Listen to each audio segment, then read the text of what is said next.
Let's check in with Turning Point's White House correspondent Monica Paige at the White House. Monica, a lot going on. President Trump talked with Xi Jinping for a long time today. Can you tell us about what it said that they talked about, and what's going to come of that, you think? Yeah, President Trump hosting on Truth Social this morning. Unexpected call. Not many of us were expecting him to hold this phone call with Xi Jinping. The phone call lasted about an hour and a half, where the two really discussed the trade negotiations moving forward. President Trump said it was a very positive outcome. He wanted to make that of note, and that both sides are going to come to the table in person at some point.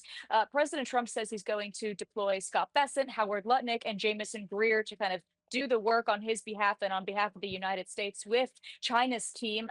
The date on that, by the way, is to be determined. We don't know an exact date just yet. And also, Xi Jinping invited Donald Trump and First Lady Melania Trump to China. So maybe we'll see a trip to China in the future, question mark. We'll definitely see. But nonetheless, positive conversation and a surprise phone call that left many of us kind of reporting on some breaking news regarding that phone call. And since the tensions between the United States and China have been ramping up for quite some time, we're very happy to learn that it was a positive discussion. Yeah, and I'm curious about this, and you might not know, and that's no, just curiously, these things are really tight-lipped. The White House can be really Mhm. tight-lipped on, like, was this planned at all, or is it kind of like if I just rang you up on a random Tuesday and we chatted for a while? How much of the planning do you know about if they're letting any of that information out?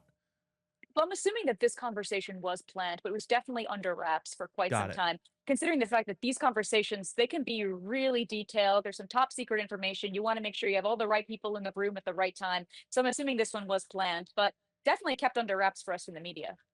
Yeah, I guess also going on at the White House, the German chancellor, which it always blows my mind anytime the German chancellor comes up. They haven't changed the title of that. I just, there's, I don't know if Chancellor. people know history or anything, but the German chancellor not always the best person to deal with.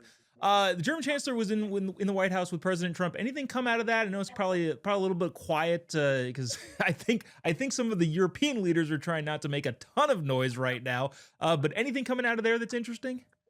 Yeah, that's a great point, Jobob. The German Chancellor Merz, he just left the White House. This was his first visit to the White House since taking office around May 6th is when he was elected to the position. Talks China, trade, Ukraine, foreign adversaries and foreign partners, NATO obviously also being one. But it's a very newsy discussion. Definitely no fireworks as we've previously seen with the South African president or Vladimir Zelensky, Ukrainian president. But essentially, what we do know, Germany's the biggest economy in the EU, and he was trying to ease some tensions regarding trade. We know those 50% tariffs that were supposed to be implemented on June 1st have been delayed to July 9th.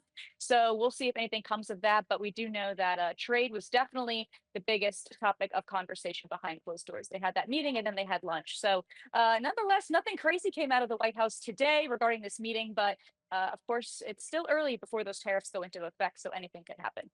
Yeah, I'm just waiting for the headlines from all the lib outlets of President Trump meets with the German chancellor. You know who else did that? The Nazis. Like, oh my gosh, give me a break with that. I don't know that that's actually coming, but I just assume that that's kind of headline we'd see from the lib media.